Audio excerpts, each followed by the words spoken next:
Ayan, so dito tayo ngayon at saka itong ilalim ng tulay ng Coastal Road Bridge dito. Ayan, no, nakita natin itong mga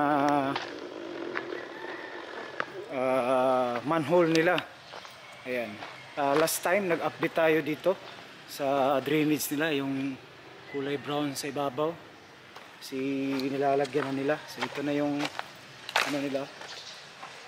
Ayan. So yun. Punta yun. Bali dalawa side by side. So dito yung manhole.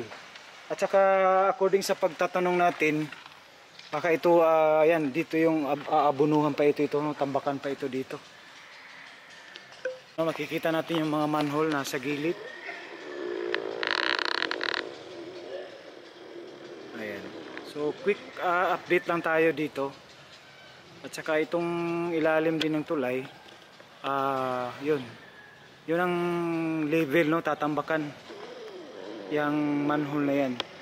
So saka may tambak pa dito na mangyayari. Baka pagdating ng araw, no, one day baka i-develop ito ng city government. Saka pwede rin itong develop dito kung ano bang gagawin dito pag na turnover na ito, no, doon sa pag natapos na talaga ito. So abangan natin kung anong gagawin dito sa ilalim ng tulay after sa pagtatambak, sa paglilinis. Ayan, so baka may gawin ng government dito sa ilalim or DPWH. Ayan.